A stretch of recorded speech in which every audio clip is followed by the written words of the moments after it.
introduce Dr. Reggie Owens.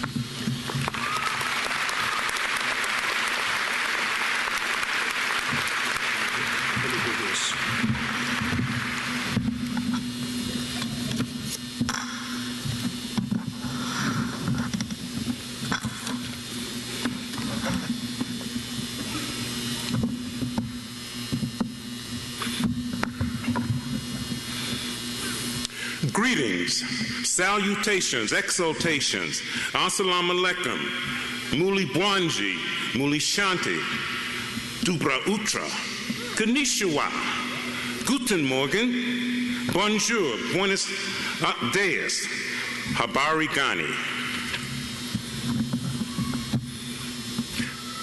This is a variation of a greeting that I have given to all of my classes for most of the 40 years I have been teaching.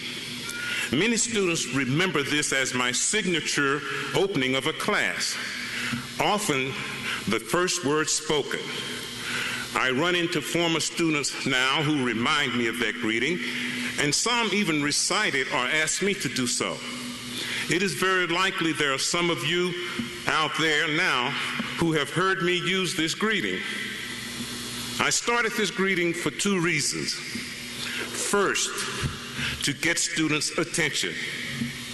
Secondly, a goal was to engender some empathy and understanding of their diverse culture and this multicultural world. In this class introduction, besides English, students were introduced to greetings in these languages: Arabic, Bantu and Bemba languages spoken in Southern Africa, Russian, Japanese, German, French, Spanish, and Swahili, the lingua franca language spoken throughout Africa. The point of this greeting as a teaching tool is this: you have to connect with people before you can communicate, persuade, understand, inform, influence, and the list can go on and on. To Dr. Geis and his management team, thank you for this honor addressing this quarter's graduates. This event is a good thing for me because it will probably be the last time I get to wear this colorful academic regalia. I paid a lot of money for this robe to only wear it once a year. So again, thanks Dr. Geis, I will get to wear it 2 times this year. As many of you know, I am retiring at the end of this month after 40 years of college teaching, leaving behind a lot of fond memories, but our connections will sustain forever. To our esteemed graduates, I know what it means to be where you are. Congratulations. 26 years ago, in the summer graduation at Louisiana Tech, almost to the day, I sat where you sit now. On the 26 years, that's 46 years for those of you who have as hard a time in math as I did then and still do. To the parents, husbands and wives, partners, children, tech faculty and staff, and many others both on campus and off, I am talking about whoever contributed to your success, to the success of these graduates. You deserve to be honored for helping them on this voyage today to Thomas Assembly Center. Graduates, these are the people who helped make a way for you on a journey through, no doubt, what at times seems like the wilderness and wasteland of college life. I call these people waymakers, those who make the way for you because you couldn't have done it by yourself. And that's okay, because you can't go too many places in this world alone. without someone's help. I am talking about the department faculty and staff who contributed to a fund to buy a plane ticket so a student could go home for Christmas. I am talking about Mrs. Mary Thomas in Tolliver Hall at Java City, who not only poured up a daily coffee boost to many, but also offered up motherly words of encouragement on those dark days of your journey. Most students know her as Miss Mary. I am talking about tech psychology teacher, Professor Dr. Mary Margaret Livingston, the 2009 Outstanding Undergraduate Advisor of the Year, who instead of pointing freshmen to places to go to register, she would personally take them there. These examples are real ones from what we often like to refer to as the tech family. I know tech family is cliche-ish sounding, and to some even corny, but it's really true. Given that, there is one thing you should understand when you leave here today. The tech family is alive and well and will be behind you for the rest of your life.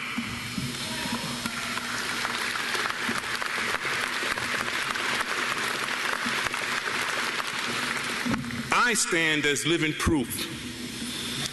Graduates, your waymakers also include your nuclear and extended family, your crew, your homeboys and homegirls, your circles of friends, those you deal with more personally, the uncle or aunt who paid to have an automobile transmission repaired, a grandmother's monthly care packages, whether they contain food, survival items, or money. The friend back home on whose shoulder you often cried, who gave you that pep talk when you needed it the most. As you know, graduates, too often, the obstacles in the life of a student are more challenging than the books themselves. I too had my waymakers. Their words, wisdom, and guidance pointed the way for me to this very podium. Wiley W. Hilburn Jr., department head when I was a student here in the late 60s, was the one who asked me to write a column for the Tech Talk. As a result, I eventually changed my major to journalism. In 1997, he asked me to come back to the department to teach and to fill the F.J. Taylor Endowed Chair of Journalism. His widow, Mrs. Kate Hilburn, is one of my special guests today.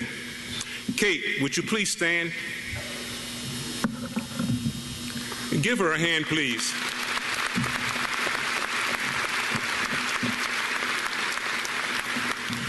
Dr. F.J. Taylor, the forward-thinking president of Tech at the time, helped create a climate of tolerance, equality, diversity, and free speech on campus during those heady days of the late 1960s. It was a high honor for me to be designated an eminent scholar, an endowed chair in his name. It is a pleasure for me to recognize his widow, Mrs. Lou Taylor. Mrs. Taylor, would you stand, please?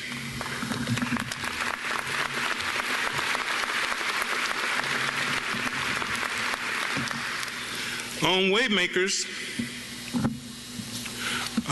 another waymaker that I'm looking at is one who I grew up with, Mrs. Thelma Smith Williams, who often I refer to as my second mom, who I've known since a child. And she has shown me the way on so many things, from program protocol to presentations to even today's speech. She was also the sponsor of my high school class. Mrs. Williams, would you please stand?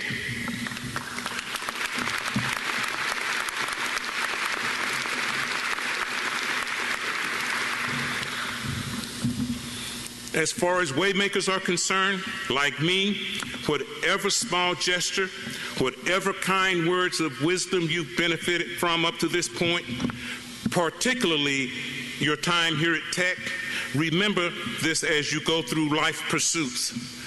It is important to know that it's the people in the trenches with you and around you who help and will help in the future to get you through.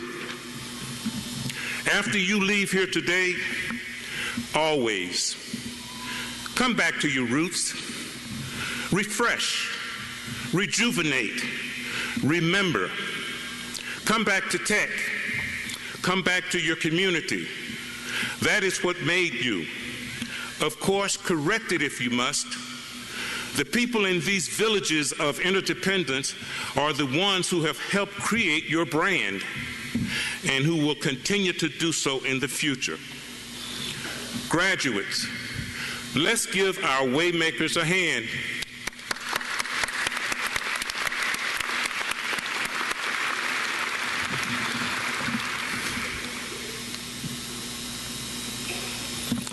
Words matter.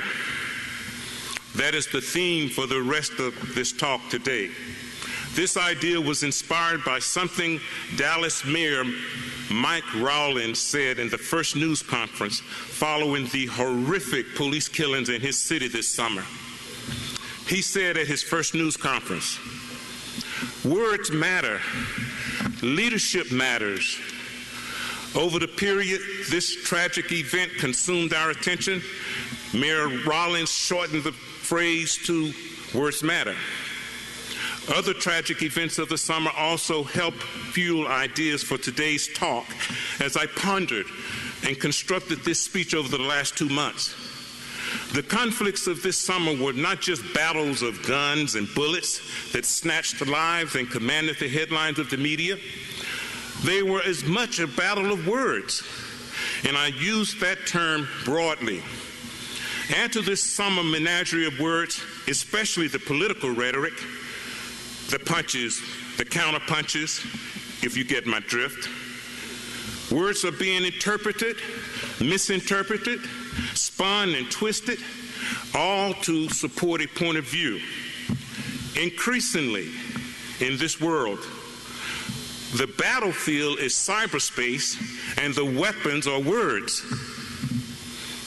I hesitated to focus on this thing because I did not want this to turn into a communication 101 lecture. Indulge me for a bit. Yes, words do matter. I have known for a long time, I have known too, that we can't solve anything if we are screaming at each other. How can you hear? How do you know what is being said? Are you listening? Yes, listening is the major factor in communication. The phrase words matter here, therefore, is a metaphor, actually, for the ultimate perception of communication meaning. You noticed I used the words communication, meaning, and perception. Perception simply is anything that you think, see, hear, feel, taste, or smell. You know the 5 senses. Say what you mean and mean what you say. Or, rather, communicate what you mean and mean what you communicate. It is not what you said. It is what I thought you said. It is not what you meant by your actions. It is what I understood you to mean. It is not what you said because I did not hear you. Perception is so important, and this is on a simple face-to-face level. Given this, it is crucial that you build the proper bridge from interpersonal to mediated communication, hence the media. This is essential in today's intersection of words and technology. In digital communication, words can be more powerful and more ambiguous because the receiver can't hear the inflections in the voice delivery and can't see the body language of the sender delivering the message apparent in face-to-face. I am talking about such platforms as email, Facebook, Pinterest, Snapchat, Twitter, among others. To help prepare future tech graduates about this new world of words, the university has put a new emphasis on teaching communication skills, beginning with the fall 2016 freshman class. As the university's new curriculum evolved over the past few years, I often heard the former Vice President of Advancement, Corey Stiegel, tell the story about the recruiter mourning that too many graduates don't have proper communication skills. The recruiter noted that it was easier for his company to hire someone who could communicate and then teach them the trade, rather than the other way around.